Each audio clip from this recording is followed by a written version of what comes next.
नमस्कार। चलिए शुरुआत कर लेते हैं कमोडिटी 10 बजे की 10 मिनट के लिए और हमारे साथ भाविक पटेल आज होंगे ट्रेडबुल सिक्योरिटी से, उनकी भी राय लेंगे। लेकिन सबसे पहले आपको टॉप 10 कमोडिटी बता देते हैं कि कल किस तरह की क्लोजिंग एग्री मार्केट में हुई थी और आज किस तरह की शुरुआत हो रही है और आगे की चाल कैसी रहेगी। सबसे पहले मसालों के साथ शुरुआत करेंगे। जीरा अगर देखें तो कल तेज गिरावट देखी थी।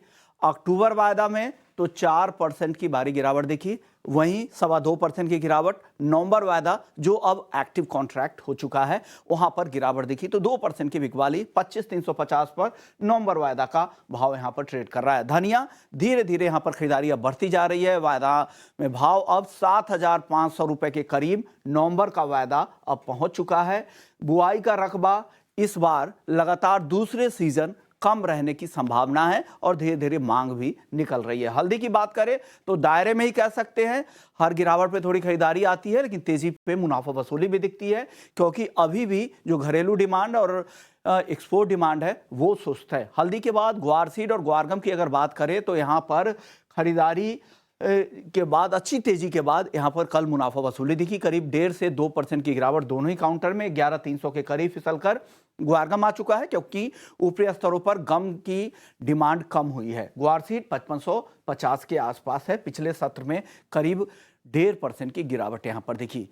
अब बात करते हैं कैस्टर की। कैस्टर को अगर देखें तो 6,900 के आसपास फिर से तेजी बढ़ी है। कंसोलिडेशन के बाद यहां पर वापस से खरीदारी दिख रही है। कैस्टर के बाद क्रूड सनफ्लावर ऑयल, बाकी खाने के तेल में भी तेजी दिख रही है, क्रूड सनफ्लावर ऑयल में भी तेजी दिख रही है, लेकिन अच्छी तेजी के बाद सनफ्लावर का हालांकि ये भाव जो स्क्रीन पे दिख रहा है ये नहीं है, ये 1200 के करीब यहां पर ट्रेड कर रहा है। ये टाइपो एरर कह सकते हैं। कपास को देखें तो 1600 के नीचे है, बिकवाली यहां पर बढ़ी है। कपास खली की बात करते हैं तो कपास खली 2920 के आसपास है। यहां पर काफी समय से दिसंबर वायदा में सीमित दायरे में 100 रुपए के रेंज में ही कारोबार हो रहा है। आखिरी काउंटर है कॉटन वॉश ऑयल का जो 1125 के कारोबार के आसपास यहां पर कारोबार कर रहा है। चलिए भाभी के पास चलते हैं। सबसे पहले जीरे पे बताइए भाभी, क्या हो रहा है वहां पर, क्या खबर है, मंडियों की क्या रिपोर्ट है और भाव के लिहाज से कैसे देख रहे हैं आप आगे इसको। Good morning Vaishnav Gaud ji. Morning sir. देखिए, आपने जैसे बताया कि आई थिंक अभी अक्टूबर में हमने काफ़ी गिरावट, और जो नवंबर कॉन्ट्रैक्ट है उसमें भी अभी गिरावट चालू है। मंडे की बात करें तो आई थिंक अराइवल तो ठीक है, बट ओवरऑल आई थिंक जो डिमांड एक्सपेक्टेशन थी वो कहीं से कहीं आ नहीं रही है। एक्सपोर्ट की डिमांड या तो जो हमारे फेस्टिवल सीजन की जो डिमांड है वो सुस्त है, तो उसकी वजह से प्राइसेस जो है वो ऊपर की तरह सस्टेन नहीं कर पा रहे हैं। और वापस से अगर देखें तो 25,000 से करीब आ चुके हैं। तो आई थिंक मुझे लग रहा है कि ये जो गिरावट है थोड़ी और बढ़ सकती है, जब तक आई थिंक डिमांड जो है वो आ नहीं रहेगी। तो ओवरऑल नवंबर कॉन्ट्रैक्ट में मैं एक्सपेक्ट कर रहा हूँ कि 25,600 से 25,700 के करीब एक बार शॉर्ट कर सकते हैं 24,900 के टारगेट के लिए, और स्टॉप लॉस रहेगा 26,000 का। हल्दी और धनिया ये दोनों पे बताइए भाभी, क्या लग रहा है, किस तरह की चाल दिख रही है। धनिया हालांकि धीरे धीरे खरीदारी यहां पर लौटी है, आगे और तेजी बढ़ेगी क्या। जी, ज़रूर से। देखिए, धनिया में जैसे आपने बताया कि इस बार जो सोइंग के सीज़न के आंकड़े आए हैं, वो कम हैं, लास्ट टाइम से भी कम हैं। तो उसकी वजह से थोड़े-थोड़े जो प्राइसेज़ है, उसको सपोर्ट मिल रहा है। हालाँकि अभी भी इतनी ज़्यादा डिमांड नहीं है, बट एटलीस्ट जो सोइंग के नंबर्स हैं, उसके कंपैरेटिवली लग रहा है कि आगे जाके जो प्राइसेज़ हैं, थोड़ी और बढ़ सकते हैं, अगर डिमांड फेस्टिवल सीज़न में आएगी तो। तो मुझे लग रहा है कि ये कहीं न कहीं एटलीस्ट हमें 7600 से 7650 के करीब भी देखने को मिल सकते हैं, आई थिंक 1 से 2 वीक में। तो धनिया में एक बार बाय कर सकते हैं 7500 के करीब, 7600 के टारगेट के लिए, और स्टॉप लॉस रहेगा 7480 का। और हल्दी की बात करें तो हल्दी में भी अभी अगर देखें तो फेस्टिवल सीजन की जो डिमांड है वो इतनी आ नहीं रही है। इसी प्राइस अगर देखें तो सुस्त है, बट 13,000 14,000 जो है वो बहुत एक अच्छा सपोर्ट है। उसके नीचे प्राइस सस्टेन नहीं कर पा रहा है, तो मुझे लग रहा है कि यहाँ से एक बार और फिर से बाय कर सकते हैं 13,400 के स्टॉप लॉस से और 14,500 के टारगेट के लिए। ग्वार सीड ग्वारगम बताइए, कल 2% 2.25% के आसपास की गिरावट दोनों ही काउंटर में दिखी। क्या आज भी मुनाफा वसूली दिख सकती है। गम के कुछ कारोबारी कह रहे थे कि हाल की तेजी के बाद थोड़ी डिमांड कम हुई है, क्या लग रहा है आगे। जी, ज़रूर से। देखिए, पहले भी हमने देखा कि जो सीड है वो 5800 के ऊपर सस्टेन नहीं कर पा रहा है, और गम जो है वो 11,500 11,600 के करीब अगर आता है तो वहाँ से प्रॉफिट बुकिंग आती है। तो मुझे लग रहा है कि ये वापस से 11,200 से 11,000 के करीब आएगा, तो वापस से जो डिमांड है वो आएगी। तो एक्सपेक्टेशन है कि थोड़ी बहुत और प्रॉफिट बुकिंग आ सकती है। हालाँकि फंडामेंटल्स अभी भी स्ट्रॉन्ग हैं, बट प्राइस जो है वो रिफ्लेक्ट नहीं हो रहा है मंडी में। तो मुझे लग रहा है कि अभी भी 11,200 से 11,000 के करीब एक बार आ सकते हैं। तो शॉर्ट कर सकते हैं 11,500 के स्टॉप लॉस से, और एक बार 11,000 के करीब आता है तो वापस से हमें बाइंग इंटरेस्ट देखने को मिलेगा। चलिए, ग्वार के बाद अब कॉटन केक पर बताइए। लंबे समय से 100 रुपए के रेंज में दिसंबर वायदा घूम रहा है, क्या यहाँ पे कुछ बड़े एक्शन की उम्मीद करें क्या? देखिए, अभी तो मुझे नहीं लग रहा है कि कॉटन किट में कोई ज़्यादा हमें एक्सपेक्टेशन है, क्योंकि यूएस के अगर कॉटन के प्राइसेस भी देखें तो थोड़े कम आ गए हैं। और इस बार हमारा जो कॉम्पिटिटिव है वो भी नहीं है, क्योंकि इस बार जो यील्ड है ये अच्छी आने वाली है एक्सपेक्टेशन से।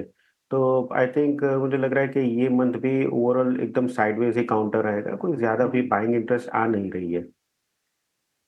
चलिए, नॉन एग्री मार्केट की तरफ चलते हैं। कच्चे तेल के साथ शुरुआत कर लेते हैं, जहां पे कल भारी गिरावट दिखी थी। पिछले 3 सत्र की अगर बात करें तो 8% से ज्यादा कच्चा तेल टूट गया है। कल तो $74 के नीचे भी ब्रेंट क्रूड का भाव आ चुका है। आईईए और ओपेक दोनों ने डिमांड अनुमान को, मांग अनुमान, जो ग्लोबल ऑयल डिमांड का जो अनुमान है उसको कम कर दिया। ओपेक ने तो लगातार तीसरे महीने उस अनुमान को कम किया है। और यह भी रिपोर्ट आ रही है कि इजराइल अब वहाँ जो उनकी जवाबी कार्रवाई होगी ईरान के खिलाफ, उसमें वो ऑयल फैसिलिटी पर वहाँ को टारगेट नहीं करेंगे, इस तरह की खबर आ रही है। और उन्होंने अमेरिका को इस बात का भरोसा भी दिया है, लेकिन कब करेंगे वो अपने हिसाब से इस पर प्रतिक्रिया देंगे। ये इजरायली पीएम का भी बयान था। इसमें आई के का कहना अब ये है कि 2025 की शुरुआत में अब ग्लट की समस्या, ओवर सप्लाई की समस्या क्रूड के मार्केट में होगी। इसका क्या असर होगा और क्या और गिर सकता है कच्चा तेल, और आज के लिए क्या करना है भाविक? देखिए, आज के लिए शायद एक बार बाय कर सकते हैं। जैसे आपने बोला सारे फंडामेंटल्स नेगेटिव, और एक दूसरा एक फंडामेंटल वो है कि सऊदी अरेबिया ने भी अभी बोला है कि दिसंबर से ओपेक प्लस है जो अपना प्रोडक्शन बढ़ाएँगे। तो एक्सपेक्टेशन है कि 2025 में ग्लिट जो है वो और बढ़ सकती है। बट क्योंकि हमने अच्छे खासे करेक्शन देखने को मिला है, मुझे ज़्यादा तेज़ी नहीं लग रही है, बट एटलीस्ट आज के दिन लग रहा है कि प्राइसेस थोड़े हॉल्ट होने चाहिए, थोड़े यहाँ से ऊपर आने चाहिए, फिर नए सेलिंग प्रेशर ज़रूर से दिखेगा। क्योंकि यहाँ से सेलिंग मुझे नहीं लग रहा है एक रिस्क रिवॉर्ड रेशियो के लिए अच्छा है। तो एक बार 6,000 का जो कॉल है इंट्राडे के पर्पज़ से, वो बाय कर सकते हैं अराउंड 64-60, 110 के टारगेट के लिए, और इंट्राडे स्ट्रिक्ट स्टॉप लॉस रहेगा 45 का। कि आज हल्की रिकवरी बड़ी गिरावट के बाद दिख भी रही है, तो एक यहाँ पर कॉल ऑप्शंस के जरिए जाए तो ज़्यादा बेहतर है। 6,000 के स्ट्राइक की कॉल खरीदे। गोल्ड और सिल्वर यहाँ कैसा दिख रहा है? खबर ये भी आ रही थी कि रूस अपने गोल्ड रिजर्व में से कुछ लिक्विडेट करने वाला है, सप्लाई कुछ अब मार्केट में बढ़ सकती है, इस तरह की खबर आ रही है, कुछ इंटरनेशनल मीडिया में देखने को मिल रहा है। क्या होगा इसका असर? हालांकि तेजी दिख रही है, अच्छी तेजी दिख रही है गोल्ड सिल्वर में। अब देखिए, अगर रोज अपने फिजिकल गोल्ड जो है मार्केट में डंप करेगा, फिर भी काफी डिमांड है कि वो एब्जॉर्ब कर सकता है। हालांकि यहाँ के इतने हाई प्राइसेस पे काफी सेंट्रल बैंक है, चाइना की भी अगर देखें तो वहाँ से बाइंग थोड़ी कम हो गई है। बट अगर अभी भी ओवरऑल फंडामेंटल देखें तो काफी स्ट्रांग है। आगे जाके भी जो रेट कट की साइकिल है उसकी वजह से एटलीस्ट गोल्ड और सिल्वर दोनों में तेजी देखने को मिलेगी। कल भी हमने देखा था कि गोल्ड और सिल्वर दोनों काफी तेज दिख रहे थे, तो आज के दिन भी अगर देखें तो पॉजिटिव है। मुझे लग रहा है दोनों में बाय करके चलना चाहिए। गोल्ड की बात करें तो अराउंड 76,300 के करीब बाय कर सकते हैं, 7700 के टारगेट के लिए, और 76,100 के स्टॉप लॉस से। ओके। और चांदी की बात करें तो चांदी में भी दिसंबर 91,250 के करीब बाय कर सकते हैं, 92,000 के टारगेट के लिए। दोनों काउंटर आज के लिए सिर्फ इंट्राडे के लिए खरीदारी की राय है, आगे की राय फिर आपको दी जाएगी। बताइए सर, मेटल्स में कोई एक काउंटर अगर चुनना हो दिन के लिए? आई थिंक ज़िंक मुझे थोड़ा बेहतर लग रहा है, तो ज़िंक अक्टूबर अराउंड 280-140 बाय कर सकते हैं, 280-350 के टारगेट के लिए, और इंट्राडे स्टॉप लॉस रहेगा 280 का। पसंद है 283.50 के टारगेट के लिए, 280 का स्टॉप लॉस भी नोट कर लीजिएगा। शुक्रिया भाविक, आपने वक्त निकाला हमारे लिए। चलिए, कमोडिटी 10 बजे 10 मिनट को यहीं समय